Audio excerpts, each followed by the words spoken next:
BSc second year में D block inorganic chemistry का जो फर्स्ट यूनिट है डी ब्लॉक एलिमेंट्स, जिसमें 3D 4D और 5D तीनों श्रेणी के एलिमेंट्स हैं रखे गए। इसके जो प्रीवियस ईयर में आए हुए जो क्वेश्चंस हैं उसमें देखें, सबसे पहला जो क्वेश्चन है वो क्या रहेगा।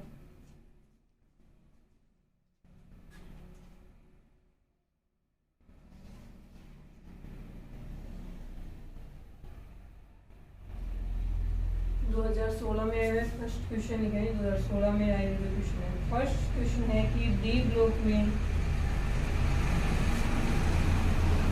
मैक्सिमम डेंसिटी यानी सबसे अधिक घनत्व कौन से एलिमेंट का होता है। सबसे फर्स्ट क्वेश्चन रहेगा इसमें कि पूरे डी ब्लॉक में तीनों श्रेणियों की बात हो रही है। इसमें 3D 4D और 5D तीनों श्रेणियों में सबसे अधिक घनत्व या डेंसिटी है वो कौन से तत्व का होता है। ठीक है, देखें इसमें जो दो एलिमेंट्स आएंगे, इसमें एक तो आता है ओस्मियम और एक आता है इसमें इरिडियम। इन दोनों के घनत्व को सबसे अधिकतम माना गया। ओस्मियम और इरिडियम और कौन से 3D और 4D 5D में से कौन है, तो ये डी ब्लॉक की, लेकिन इन तीनों श्रेणी में से ओस्मियम और इरिडियम कौन कौन सी श्रेणियों से है। तो ओस्मियम और इरिडियम दोनों एक ही श्रेणी से बिलोंग करते हैं। इसमें इससे रहेंगे, इससे ये आते हैं 5D श्रेणी के दो तत्व हैं ओस्मियम और इरिडियम। इसमें ओस्मियम का होता है 22.57 और इरिडियम का होता है 22.61। इससे देखा जाए तो 61 यानी इसका ज्यादा है, ये एक नंबर पे है, और 2 नंबर पर सबसे अधिक घनत्व रहेगा इसका। यूनिट चलती है घनत्व की ग्राम पर सेमी क्यूब में, तो इसकी भी ग्राम पर सेमी क्यूब है और इसकी भी क्या रहेगी, ग्राम पर सेमी क्यूब में चलेगा। अब इसमें आता है कि ना घनत्व अधिक क्यों होता है, तो इसमें चलते हैं कि 3D से 4D की तरफ चलते हैं तो आकार बढ़ता है, परमाणु भार भी बढ़ता है, लेकिन 4D से 5D की तरफ चलने पर सिर्फ एटॉमिक मास परमाणु भार तो बढ़ता है, लेकिन आकार लेंथेनेट संकुचन के कारण से समान रहता है इनका और इनका। तो आकार समान है यानी घनत्व D इज इक्वल टू होता है m अपॉन में भी। वॉल्यूम सेम है, मास बढ़ रहा है, तो 4D से 5D की तरफ चलने पे वॉल्यूम सेम है, आयतन यहाँ आकार को मान दें। मास बढ़ रहा है, द्रव्यमान बढ़ रहा है। द्रव्यमान किसके कारण से होता है, इलेक्ट्रॉन प्रोटॉन और न्यूट्रॉन के कारण से होता है। 5D वालों का एटॉमिक नंबर 4D वालों से ज्यादा है, तो जाहिर सी बात है इनमें ये भी ज्यादा होंगे, तो इनका मास नंबर भी क्या आएगा, ज्यादा आएगा। तो ये घनत्व क्या है, समानुपाती है, ये सेम है, ये बढ़ रहा है तो उसके साथ अपने घनत्व भी बढ़ जाएगा। तो इसमें ये सब लिखने है, सिर्फ ये देखने दो। एक तो इरिडियम और ओस्मियम दो ऐसे तत्व हैं जिनका पूरे डी ब्लॉक के अंदर सबसे अधिक घनत्व होता है। इसमें एक नंबर पे इरिडियम का आता है, 2 नंबर पे ओस्मियम का आएगा। ये भी याद रखें, जरूरी नहीं है सिर्फ ये याद रखें, ओस्मियम और इरिडियम का होता है और 5D श्रेणी से होते हैं, डी ब्लॉक की 5D श्रेणी के। ठीक है, लिखें इनको।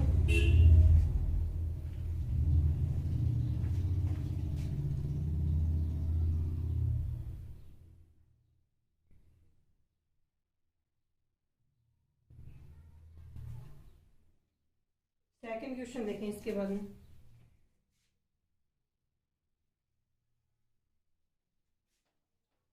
उधर 16 में आएगा, सेकंड क्वेश्चन है वो भी। ठीक है, देखें इसमें सेकंड क्वेश्चन के लिए ये आया हुआ है, उधर 16 वाले ही पढ़ रहे हैं कि Cu प्लस आयन है और दूसरा आयन है Cu+2 आयन, यानी दो कॉम्प्लेक्स ऐसे हैं डी ब्लॉक में। कॉपर है ये Cu, ठीक है, तो कॉपर है और डी ब्लॉक की जो 3D श्रेणी है उसका एक एलिमेंट है। इसके दो संकुल बने हुए, दो कॉम्प्लेक्स बने हुए, इसमें से एक कॉम्प्लेक्स में ये +1 ऑक्सीडेशन स्टेट में, दूसरे में ये +2 ऑक्सीडेशन स्टेट में। तो ये जो आयन्स है ना Cu+ आयन, इसके लिए बोला है कि ये जो आयन्स है वो कलरलेस यानी रंगहीन होता है, जबकि Cu+2 आयन है वो कैसा होता है, कलरफुल या रंगीन होता है। Cu+ आयन रंगहीन होता है, जबकि Cu+2 आयन है कलरफुल यानी रंगीन होता है। इसका कारण देखना अपने को। तो कारण में देखें कि कॉपर कितने नंबर पे आता है, 29 पे आता है। डी ब्लॉक की 3D श्रेणी का एलिमेंट है। इलेक्ट्रॉनिक कॉन्फिगरेशन लिखा जाए तो लास्ट में लिखा जाएगा आर्गन 3D10 4s2, ये इसका इलेक्ट्रॉनिक कॉन्फिगरेशन है। जब कॉपर +1 ऑक्सीडेशन स्टेट में होता है तो इसमें क्या लिखा जाएगा, सॉरी 4s1 आएगा। जब कॉपर +1 ऑक्सीडेशन स्टेट में है तो क्या है, इसमें यहाँ से एक इलेक्ट्रॉन निकल गया, ये 4s1 है, तो क्या बचेगा आर्गन, और यहाँ पे क्या आएगा 3d10, आगे इसमें जूट नहीं 3d10 आ गया। 3d10 में हम ऐसे बना देंगे इसको कि 10 इलेक्ट्रॉन है जो कि पांचों ऑर्बिटल्स में इस प्रकार से, यानी सारे के सारे इलेक्ट्रॉन क्या हो गए, युग्मित हो गए। जबकि Cu+2 आयन बनता है, 2 इलेक्ट्रॉन निकलेंगे, एक यहाँ से निकलेगा एक यहाँ से निकलेगा, तो यहाँ कितने बचेंगे 3d9 आर्गन 3d9। 3d9 को बनाना चाहे तो कैसे बनाएगा, ये आपका रहेगा 3d9, ये बन गया। इसमें ये क्या है, यहाँ सारे इलेक्ट्रॉन पेयर्ड है, ऑल इलेक्ट्रॉन आर पेयर्ड, सारे के सारे इलेक्ट्रॉन है युग्मित अवस्था में, जबकि यहाँ पे एक अनपेयर्ड इलेक्ट्रॉन प्रेजेंट है। तो वे आयन या वे संकुल यौगिक जिनमें केंद्रीय धातु परमाणु या आयन होता है उसके पास एक कम से कम एक या एक से अधिक एल्युमिट इलेक्ट्रॉन होते हैं, वो कैसे होते हैं, कलरफुल होते हैं, क्योंकि एक इलेक्ट्रॉन होगा एल्युमिट इलेक्ट्रॉन क्या करते हैं, ऊर्जा लेकर के प्रकाश के विजिबल रीजन से ऊर्जा लेकर के उच्च एनर्जी वाले ऑर्बिटल्स में जाते हैं, और वापिस आते समय ये अवशोषित किए गए रंग के पूरक रंग के विकिरणों का उत्सर्जन करते हैं, जिसके कारण से ये हमें कलरफुल दिखाई देते हैं। तो सीधी सी बात है, जिसमें अनपेयर्ड इलेक्ट्रॉन या अयुग्मित इलेक्ट्रॉन प्रेजेंट होते हैं वो तो कैसे होते हैं, कलरफुल यानी रंगीन होते हैं, क्योंकि वो अयुग्मित इलेक्ट्रॉन ही उसमें रंग दर्शाने का कारण बनते हैं, क्योंकि अयुग्मित इलेक्ट्रॉन ही ऊर्जा लेकर के उच्च ऊर्जा स्तर में जाते हैं, वापिस आते समय विजिबल रीजन में जिस कलर की विकिरणों का अवशोषण करके गए थे उसके पूरक रंग की विकिरणों का उत्सर्जन करते वापिस आ जाते हैं, इस कारण से रंगीन दिखाई देते हैं। तो इसमें सारे इलेक्ट्रॉन पेयर्ड है, कॉपर प्लस आयन में इस कारण से तो कलरलेस रंगहीन होता है, जबकि इसमें एक अयुग्मित इलेक्ट्रॉन उपस्थित होने के कारण से ये रंगीन प्रकृति का होता है। तो ये इसका रीजन बनेगा अनपेयर्ड इलेक्ट्रॉन।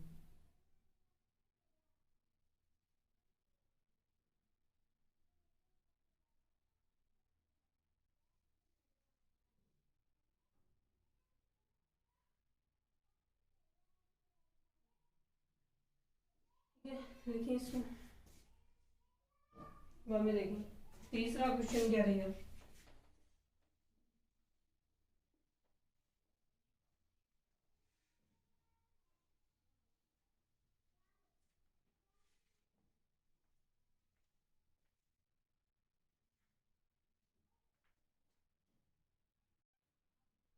उसके बाद में देखें नेक्स्ट क्वेश्चन 16 में नेक्स्ट क्वेश्चन है कि Fe+2 आयन है और एक Fe+3 आयन है। पूछा भाई ये कि इन दोनों में से कौन सा आयन अधिक स्थायी होता है, क्यों, ठीक है। Fe+2 और Fe+3 आयन में से कौन से आयन का स्थायित्व या स्टेबिलिटी ज्यादा होती है, कौन सा आयन अधिक स्टेबल होता है और क्यों, ये क्वेश्चन आया। देखिए आयरन की बात की जाए 26 नंबर पे आएगा, इलेक्ट्रॉनिक विन्यास लिखा जाए तो आर्गन और 3d6 4s2, ये इसका इलेक्ट्रॉनिक कॉन्फ़िगरेशन है। पहले हम बनाते हैं इसमें Fe+2 आयन, Fe+2 आयन में ये वाले 2 इलेक्ट्रॉन निकल जाएंगे, पीछे क्या बचेगा आर्गन और 3d6, तो ये 3d6 को बनाए इस प्रकार से, तो ये बन गया 3d6। Fe+3 की बात करी जाए इसमें तो क्या आएगा, +3 में 2 इलेक्ट्रॉन ये जाएंगे, एक यहाँ से निकलेगा, तो इसमें बचेगा आर्गन और 3d5, ये बचेंगे इसमें 3d, ठीक है। अब देखें ये क्या है, अनसिमेट्रिकल इलेक्ट्रॉनिक कॉन्फ़िगरेशन, असममित या अनसिमेट्रिकल इलेक्ट्रॉनिक कॉन्फ़िगरेशन या असममित इलेक्ट्रॉनिक विन्यास है, जबकि ये वाला सममित है। सममित में भी कौन सा है, ये हाफ फील्ड है, D5 हाफ फील्ड होते हैं, हाफ फील्ड इलेक्ट्रॉनिक कॉन्फ़िगरेशन है।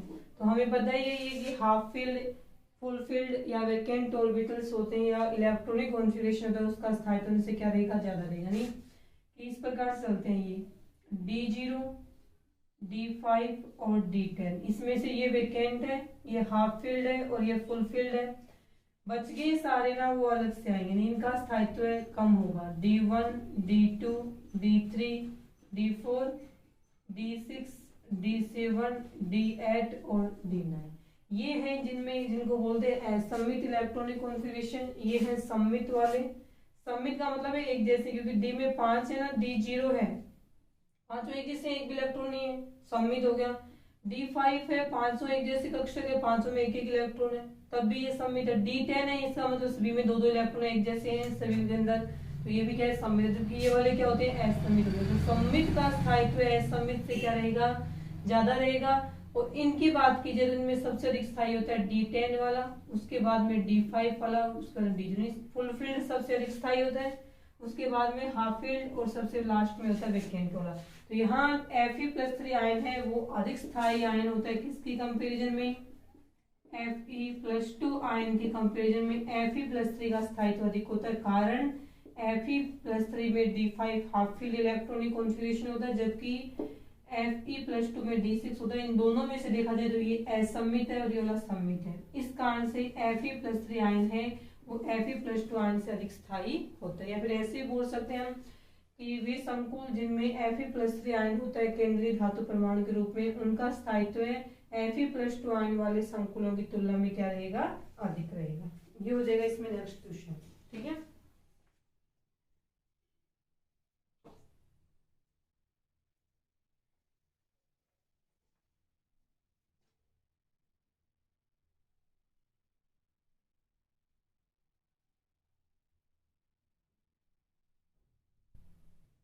इसके बाद में देखें नेक्स्ट क्वेश्चन क्या आएगा इसमें।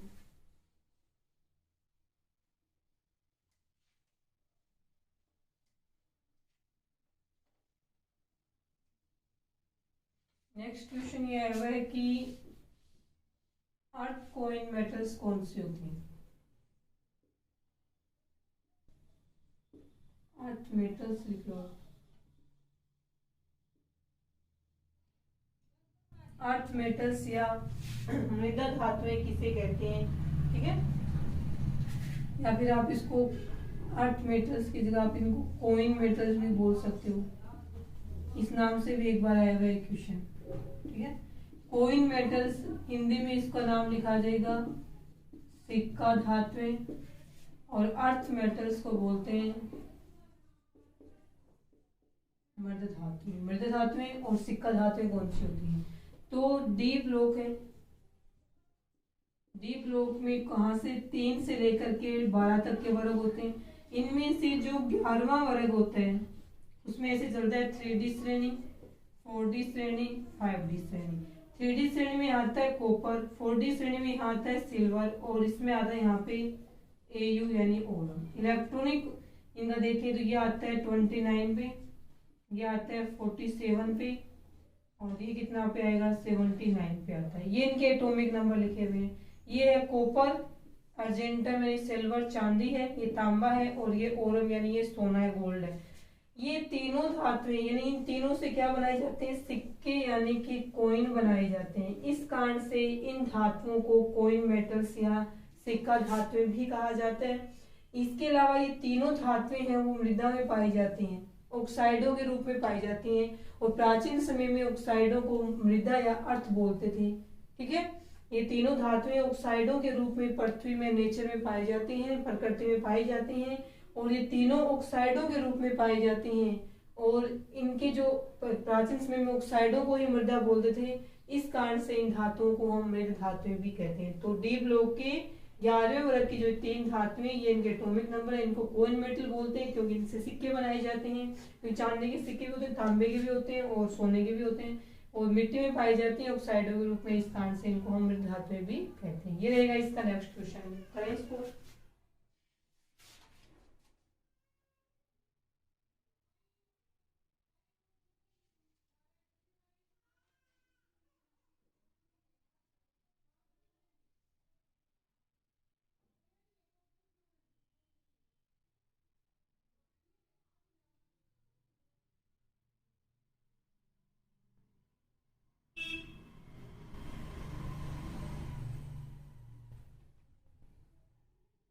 बाद देखें नेक्स्ट क्वेश्चन।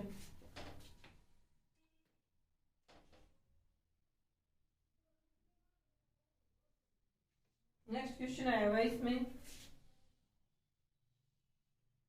नेक्स्ट क्वेश्चन में कि वह कौन सी मेटल्स है, डी ब्लॉक में होती है वो मेटल, कौन सी मेटल है जो कि लिक्विड स्टेट में या द्रव अवस्था में पाई जाती है। क्यों पाई जाती है द्रव अवस्था में, ये पूछा हुआ है। क्योंकि मेटल्स की प्रॉपर्टी होती है कि ये सॉलिड होते हैं, हार्ड होती हैं, ठोस होती हैं, कठोर होती हैं, ठीक है।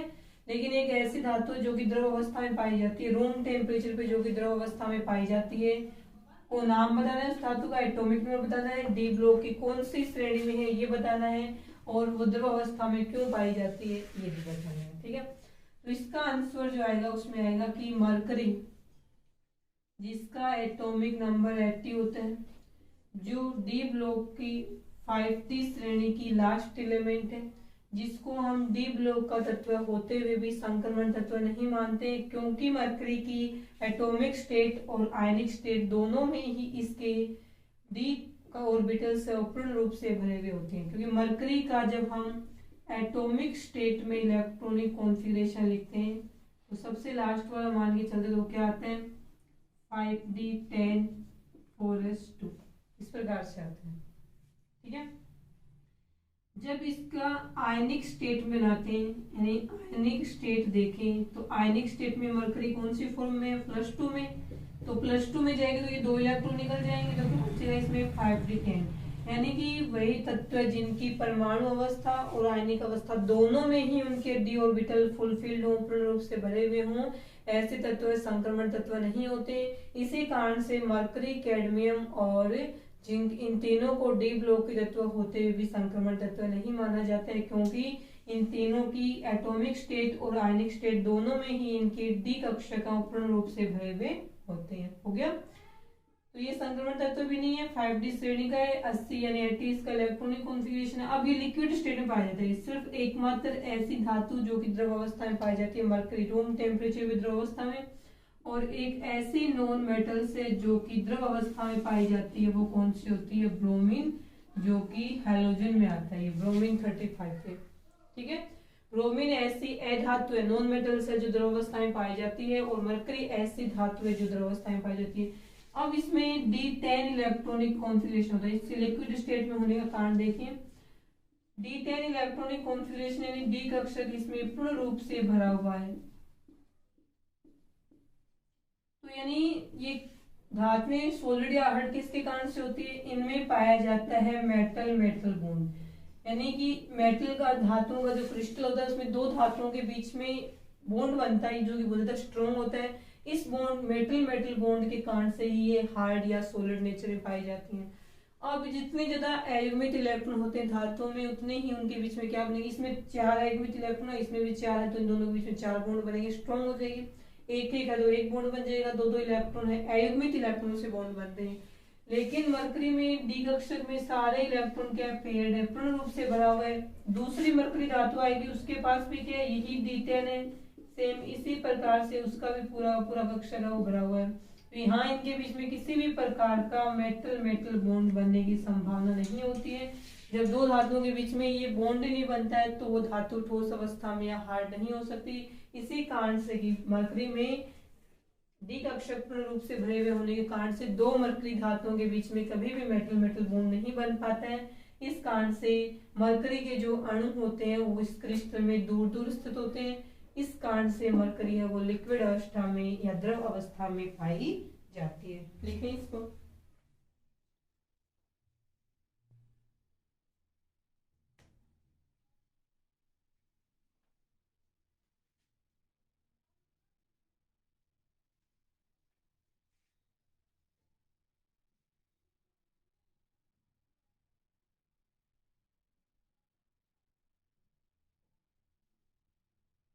देखिए नेक्स्ट क्वेश्चन,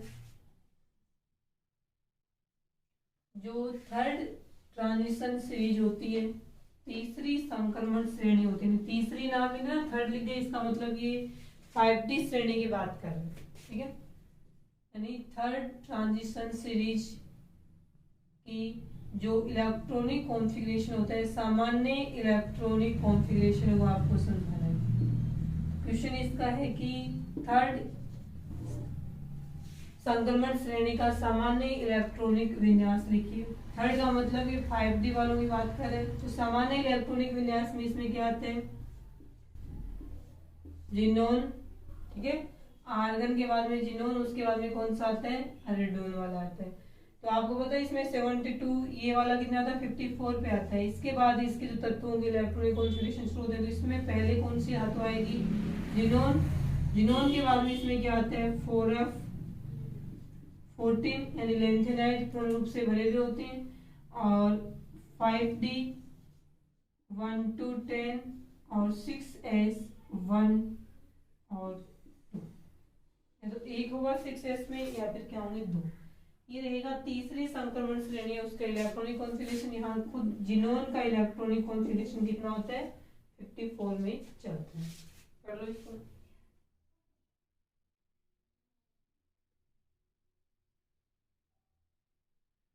अभी जो बड़े वाले क्वेश्चन है प्रीवियस ईयर में आए हुए वो आपको वीडियो में पहले से ही करवाए हुए हैं।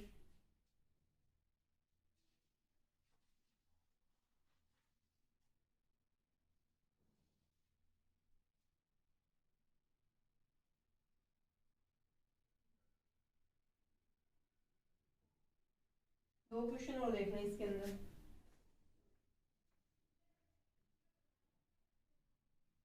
देखिए नेक्स्ट क्वेश्चन है वही संक्रमण तत्व किसे कहते हैं और क्यों कहते हैं। नेक्स्ट क्वेश्चन है ट्रांजिशन एलिमेंट्स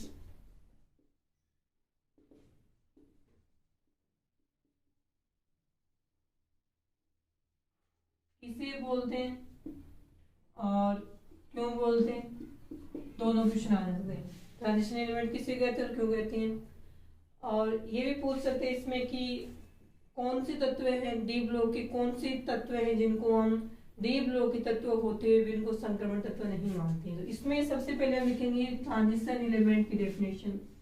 डेफिनेशन में आता है कि वे एलिमेंट्स जिनकी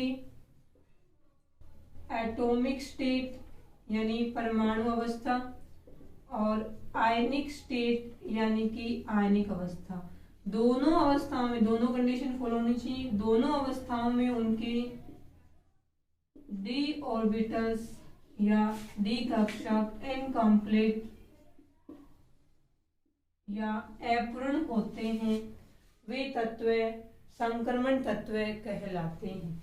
वे तत्व जिनके एटॉमिक स्टेट यानी परमाणु अवस्था और आयनिक स्टेट यानी आयनिक अवस्था दोनों में ही उनकी डी ऑर्बिटल्स या डी कक्षक इनकम्प्लीट या अपूर्ण होते हैं, पूर्ण रूप से भरे हुए नहीं होते हैं, वे तत्व ट्रांजिशन एलिमेंट्स कहलाते हैं। अब डी ऑर्बिटल्स की बात आई तो डी ऑर्बिटल्स इनकम्प्लीट किन में मिलेंगे, डी कक्ष डी ब्लॉक के तत्वों में मिलेंगे। तो ये तो हो गया परिभाषा, क्यों किसको बोलते हैं, क्यों आगे ना किनको बोलते हैं, और बोलते किसको, तो एग्जाम्पल में आएगा जितने भी डी ब्लॉक के तत्व हैं, लिखा जाता है इसमें कि डी ब्लॉक एलिमेंट्स जितने भी हैं वो सारे के सारे क्या कहलाते हैं, संक्रमण तत्व। इसमें 3D श्रेणी, 4D श्रेणी, 5D श्रेणी जो कि तीनों कंप्लीट है, यानी सारे तत्वों में खोज हो चुकी है, और 6D श्रेणी जो कि इनकम्प्लीट है। जितने भी इसके तत्व ज्ञात हैं ये सारे के सारे क्या कहलाते हैं, ट्रांजिशन एलिमेंट या संक्रमण तत्व कहलाते हैं। फर्स्ट क्वेश्चन हो गया। सेकंड क्वेश्चन जो इसके बाद आ सकता है वो है कि बोल तो रहे हैं हम कि डी ब्लॉक के सभी तत्व क्या होते हैं, संक्रमण तत्व होते हैं, लेकिन 3 तत्व आते हैं इसमें, जिंक, कैडमियम और मरकरी। ये तीनों ही तत्व डी ब्लॉक के होते हैं। 3D 4D और 5D श्रेणी के लास्ट एलिमेंट है ये तीनों ही तत्व क्या होते हैं, ये तीनों तत्व डी ब्लॉक के तत्व होते हुए भी इनको संक्रमण तत्व नहीं मानते हैं, क्योंकि यहाँ हम बोल रहे हैं कि डी ब्लॉक के तत्व क्या होते हैं, संक्रमण तत्व होते हैं।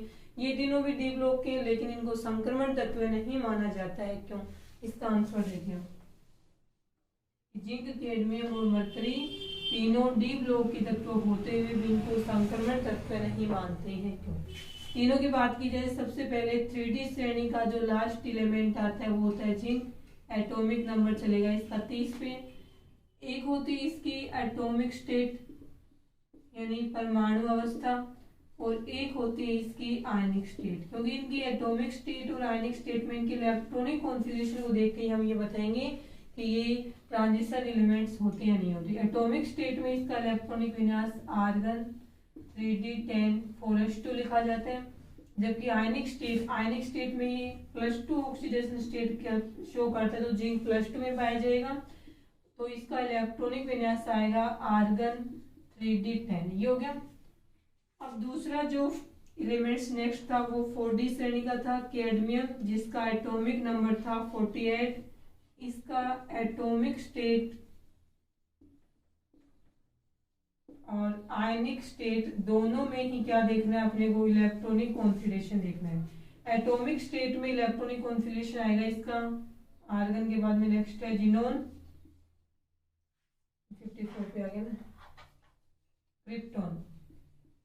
Krypton 4d10 5s2। अब आयनिक स्टेट में कैडमियम भी +2 ऑक्सीडेशन स्टेट शो करता है, तो यहाँ से 2 इलेक्ट्रॉन निकलेंगे, तो यहाँ क्या बचेगा 4d10, तो ये आ गया क्रिप्टोन, और नेक्स्ट आएगा इसमें 4d10। ये हो गया। थर्ड आता है इसमें 5d श्रेणी का एलिमेंट्स है मरकरी, जो कि 80 नंबर पे आएगा। इसका भी इलेक्ट्रॉनिक कॉन्फिगरेशन लिखा जाए, पहले तो लिखेंगे एटॉमिक स्टेट में और उसके बाद में लिखा जाएगा आयनिक स्टेट में। एटॉमिक स्टेट में लिखा जाए तो ये क्या इसमें आएगा, xenon 4f14 5d10 6s2। Mercury है, स्थायी ऑक्सीडेशन स्टेट +2 होती है, ये आता है जिनोन। अब +2 ऑक्सीडेशन स्टेट में तो दोनों इलेक्ट्रॉन निकल जाएंगे यहाँ से, तो क्या बचेगा इसमें 5d10। अब देख लो 3d10 3d10 4d10 4d10 5d10 और ये 5d10। इसको देख के क्या रिजल्ट निकलेगा यहाँ पे, देखिए इसका। अब देखें इन तीनों की ही क्या आ रही है, में संक्रमण तत्वों की डेफिनेशन में क्या लिखा था हमने अभी,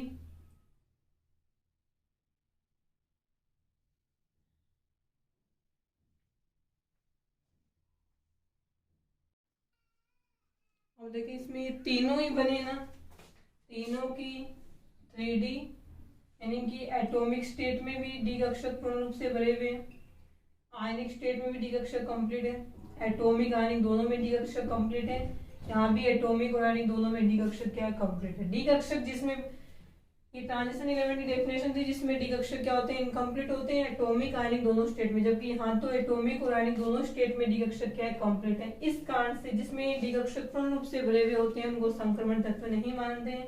यही कारण है कि जिंक, कैडमियम और मरकरी तीनों को डी ब्लॉक के तत्व होते हुए भी इनको संक्रमण तत्व नहीं मानते, क्योंकि इन तीनों तत्वों की एटॉमिक स्टेट और आयनिक स्टेट दोनों में ही इनके डी कक्षक जो होते हैं वो पूर्ण रूप से भरे हुए होते हैं। ठीक है, ये था इसमें नेक्स्ट क्वेश्चन। इसके बाद वाला जो नेक्स्ट क्वेश्चन है वो लिखा हुआ आपकी CrO क्रोमियम जो है उसमें ऑक्सीकरण अवस्था, CrO4 में क्रोमियम की ऑक्सीकरण अवस्था के बारे में पूछा हुआ है इसमें। ठीक है, नेक्स्ट क्वेश्चन है, लास्ट एक क्वेश्चन और देखें इसमें।